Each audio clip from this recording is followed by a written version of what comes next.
Pourquoi tu as choisi cette école du coup Alors moi j'ai choisi cette école déjà parce qu'elle avait un bon classement. Le classement là actuellement c'est Je crois que c'est 8ème après. T'as 10 France Ouais c'est quand même. ça, ouais. J'ai presque oublié ça, mais en fait je l'avais choisi notamment parce que c'était l'école qui permettait de partir le plus loin et le plus vite.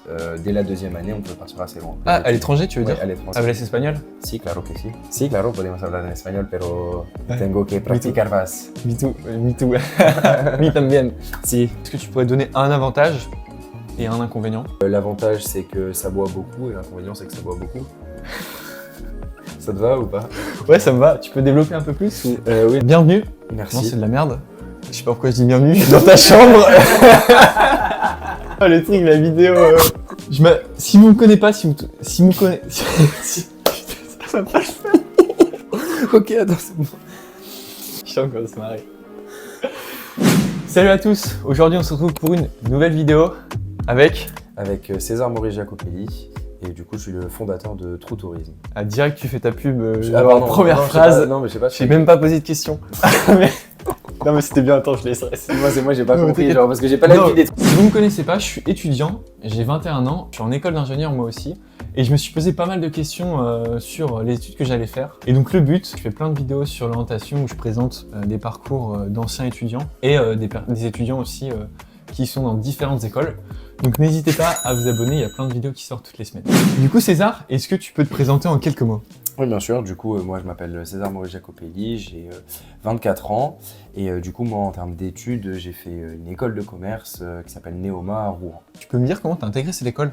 Alors du coup si je dis pas de bêtises parce que ça remonte un petit peu, c'était sur concours, si Ouais. je dis pas de bêtises c'était le concours Sésame pour cette école là. Et du coup, c'était il y avait une partie écrite et après, c'était une partie orale sur place dans l'école en direct. Du coup tu as fait une prépa avant? Non. Ok. Non, j'ai pas fait de prépa. Post-bac? Ouais. Ok, donc école de commerce sur 3 ans. Non, 4 ans, c'est un bachelor en 4 ans du coup. Ok, un bachelor en 4 ans. Ouais, c'est Global BBA. Global BBA, ok. Voilà. Qu'est-ce qu'il y avait concrètement comme matière? Qu'est-ce que tu as appris? Est-ce que tu peux résumer un peu les grands axes pour ceux qui connaissent pas? Alors, je vais essayer, mais alors, du coup, école de commerce, c'est quand même un programme qui est très vaste de mon point de vue et qui permet de toucher à beaucoup de sujets, mais pas forcément en profondeur. Et du coup, on va avoir des matières comme comptabilité, finance. Bon, là, les premières qui me viennent, forcément, c'est celles que je détestais. Mais du coup, après, évidemment, on va en avoir d'autres qui étaient peut-être plus cool, du style marketing, vente. Après, j'ai pas forcément les noms parce que c'était en anglais, mais en tout cas, c'est très, très varié et ça permet d'avoir un scope quand même assez intéressant. Et surtout, sur 4 ans, tu as le temps de développer un petit peu, quoi. Pourquoi tu as choisi cette école du coup Alors moi j'ai choisi cette école déjà parce qu'elle avait un bon classement, c'était une école qui était quand même assez bien classée. Classement là actuellement c'est? Je crois que c'est 8ème a priori. Ouais, 8ème, donc tu as 10 ouais, France c'est quand même, ça, ouais, c'est bien ouais. Puis c'est aussi une école qui avait d'autres programmes après pour les masters qui pouvaient potentiellement m'intéresser. Bon il se trouve que je suis pas allé jusque là. Et aussi parce que c'est une école qui avait plutôt une bonne ambiance que ce que j'ai pu me rendre compte lorsque j'ai fait les oraux sur place. Et parce que j'avais envie de partir de ma ville natale Marseille et Rouen c'était sympa. Non, c'est Attends, Marseille-Rouen? Ouais. Ok, il y a un petit... Il y a un petit gap. Bah, sur le papier, je sais que ça vend pas forcément du rêve, mais sur la route, je n'étais pas très enchanté, ravi, quoi. Mais une fois arrivé, en vrai, c'était une bonne surprise. C'est une ville assez étudiante et franchement, je regrette pas du tout mon choix. Notamment pour la ville étudiante et puis surtout parce que Neoma, je l'avais choisi, j'avais presque oublié ça, mais en fait, je l'avais choisi notamment parce que c'était l'école qui permettait de partir le plus loin et le plus vite. Dès la deuxième année, on pouvait partir assez loin.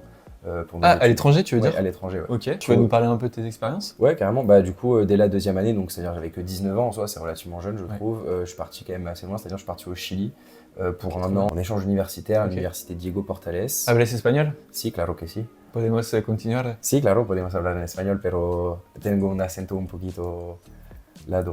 Tengo que practicar más. Me too. Me también. Si. Et du coup voilà, donc après le Chili c'était vraiment une expérience incroyable et qui m'a permis de rencontrer beaucoup de gens, de travailler mon espagnol et d'apprendre, enfin de continuer aussi mon cursus dans une langue que je connaissais pas, qui était l'espagnol. Et c'était assez formateur quand même. Ouais. Partez à l'étranger d'ailleurs parce que c'est une super expérience. De ouf. Autre expérience du coup à nous raconter? Est-ce que tu as pu... Dans ce style-là, bah justement en fait l'avantage à la fois la malchance que j'ai eue c'est qu'à la base j'étais parti pour un an comme je le disais au Chili, sauf qu'il y a eu une... Bon, à vue de l'intérieur, c'était clairement une guerre civile en 2020 par rapport à la Constitution. Bon, si ça en intéresse, je vous invite à vous renseigner. L'école a fermé le semestre et du coup, elle nous a un peu obligés à rentrer. Et du coup, moi, j'ai été renvoyé en Espagne à Léon, qui m'a permis du coup de faire une deuxième expérience de 6 mois qui a été encore une fois coupé parce qu'il y a eu le Covid. Le Covid, putain, Donc, ok, j'ai eu la- vraiment pas de chance. C'est ça, j'ai eu la totale. Mais ça reste quand même des super expériences. Est-ce que tu as fait des stages Ouais, j'ai fait quelques stages, notamment le dernier qui pour moi était le plus formateur parce que je pense que c'est celui qui m'a fait comprendre que j'étais plutôt fait pour l'entrepreneuriat. C'était un stage encore une fois à l'étranger, à Madrid. Un stage de 6 mois pour un stage de fin d'études et c'est une expérience encore une fois très formatrice dans le sens où tu es entouré de pays, enfin dans un pays étranger, une capitale en plus en l'occurrence, et j'ai trouvé ça super que ce soit au niveau professionnel et au niveau personnel. César, il fait partie du réseau Life for Good. Donc il y a un réseau où il y a plusieurs entrepreneurs qui sont accompagnés par des professionnels. Et dans ce réseau, j'ai pu interviewer d'autres entrepreneurs. Je mettrai d'ailleurs la fiche si vous voulez aller voir ces interviews. Les gens qui sont en école de commerce comme toi, ils ont quand même pas mal une fibre entrepreneur, peut-être un peu plus que les autres, parce que tu t'ouvres à peut-être plus de matière et un champ plus commercial. Je sais pas, parce que personnellement, moi, de mon expérience, des gens que je connais en école de commerce, j'en connais pas beaucoup qui sont lancés dans l'entrepreneuriat, par exemple, de ma promo. Mais par contre, je suis d'accord que ça t'ouvre plus de champs et en général, j'ai l'impression que l'école de commerce, ça tend plus quand même aller vers le salariat pendant quelques années, histoire de se former encore plus et après potentiellement se lancer. Là où moi, j'ai pas fait ce choix-là, c'est-à-dire à la fin de mon parcours, du coup, dès mon Master 1, là où tout le monde partait en Master 2, moi j'ai dit je vais lancer ma boîte et on va voir ce qui se passe. Un petit mot sur l'école, là, pour les étudiants qui voudraient peut-être rejoindre cette école, tu la recommandes ? Ouais, moi franchement je la recommande à 100%. Ouais. Alors après je vais pas parler des campus que je connais pas, mais en tout cas en ce qui concerne Rouen, moi j'ai trouvé ça super. Et au niveau de l'enseignement, j'ai appris ce que j'avais à apprendre, donc rien à redire. Est-ce que tu pourrais donner un avantage et un inconvénient ? L'avantage c'est que ça boit beaucoup et l'inconvénient c'est que ça boit beaucoup. Ça te va ou pas?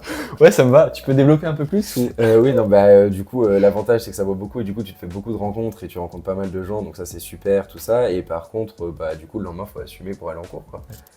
Donc ça fait partie du jeu aussi, mais soit t'es là pour travailler, soit t'es là pour t'amuser, soit tu peux faire les deux. Ok, très bien résumé. Voilà. La suite, comment ça s'est passé après ? Du coup, après, comme je disais, j'ai fini mon parcours niveau Master 1 et du coup, je me suis directement lancé dans l'entrepreneuriat. Donc, mon entreprise s'appelle True Tourism, pardon. C'est juste que je le prononce à la marseillaise parce qu'à Marseille, quand tu prononces en anglais, les gens ne te comprennent pas. C'est un projet qui se veut être une alternative au tourisme de masse. Et qui passe par un concept assez novateur qui est de proposer à tout le monde la possibilité de faire découvrir son quartier ou de faire découvrir sa passion au travers d'une visite touristique en étant rémunéré. Du coup, t'en es où là au stade de ton projet ? Alors là, ça va faire maintenant un peu plus de 3 ans qu'on travaille sur le projet, 2 ans qu'on a vraiment commencé à le lancer sur les plateformes, donc c'est étant donné qu'il s'agit d'une application, qui commence à faire des téléchargements, tout ça, et donc là on a lancé pour l'été dernier, donc depuis mai 2024, la première commercialisation au terme pour les touristes, ce qui nous a permis de faire les premières visites, les premiers retours, et donc c'est franchement super, encourageant, et ça nous donne évidemment envie de continuer. Bah c'est super, ça c'est une app d'ailleurs bon plan étudiant. Oui, bien sûr, en plus on peut avoir des réductions étudiantes aussi si vous le souhaitez, donc avec par exemple Compass ou avec d'autres organismes étudiants, notamment sur sur Marseille et sur les alentours. Ouais. Et même du coup, si moi je suis étudiant, je connais bien la ville de Marseille, je connais bien la ville de Lyon, je peux faire des visites ? Totalement, ça peut être un super complément de revenus, étant donné que en fait sur l'application, les guides qui travaillent avec nous, au-delà d'avoir une entreprise et tout ça, c'est surtout des guides qui vont pouvoir gérer totalement leur emploi du temps, gérer leur parcours et gérer leur prix. Donc ça veut dire que si en tant qu'étudiant, tu es disponible tous les samedis pour faire visiter ton quartier et qu'il y a des gens qui réservent, ça te fait un complément de revenus. S'il n'y en a pas, tant pis, mais d'un autre côté, ça te permet aussi de rencontrer des gens et de faire, comme je disais, un petit complément de revenus qui peut être intéressant. Super projet. Merci, c'est gentil. Est-ce que tu as un conseil à donner à des étudiants ? Qu'est-ce que tu dirais si tu vous voyez là quelques années en arrière ? Je dirais aux jeunes en tout cas de croire en leurs idées. Alors je dirais pas croire en leurs rêves parce que c'est un peu galvaudé aujourd'hui, mais croire en leurs idées c'est important et d'essayer de les pousser. Enfin moi je sais que j'avais une manière de fonctionner où j'avais plein d'idées qui me popaient dans la tête et en final il y en a quelques-unes qui restent et celles qui restent ça peut valoir le coup de les creuser. Et après si tu sens que t'es fait pour l'entrepreneuriat, franchement faut pas hésiter trop longtemps non plus quoi. Faut profiter d'être jeune pour tenter, je pense. Une anecdote à raconter ou pas ? En termes d'anecdote, je dirais que ce qui est important, enfin moi ce que j'ai pu me rendre compte au niveau de l'entrepreneuriat, c'est que même si j'ai appris, comme je le disais, pas mal de choses pendant mes études et pendant le cursus qui m'a permis de voir différents types de matières. Je pense quand même que ce qui est le plus formateur, c'est d'être sur le terrain. Et ça, c'est une anecdote, enfin, c'est pas une anecdote, mais en soi, c'est quelque chose que j'ai pu vérifier. C'est que allez sur le terrain, faites les choses et vous rendrez compte que vous aurez du moins plus de résultats et plus envie de le faire, je pense. Je sais pas si c'est compte comme une anecdote, mais... Ça compte. Je le prends comme une anecdote conseil. Écoute, merci beaucoup César. Avec plaisir. C'était super intéressant, j'ai appris des choses. Je te souhaite une très bonne continuation et peut-être à une prochaine. Ben, merci bien et à la plus. Merci à vous. N'hésitez pas à vous abonner, à mettre un like, comme vous avez vu avec ce super décor en plus. Super. Ouais. Très bientôt pour une prochaine vidéo. Et n'oubliez pas, c'est super important, gardez la banane. Allez, ciao.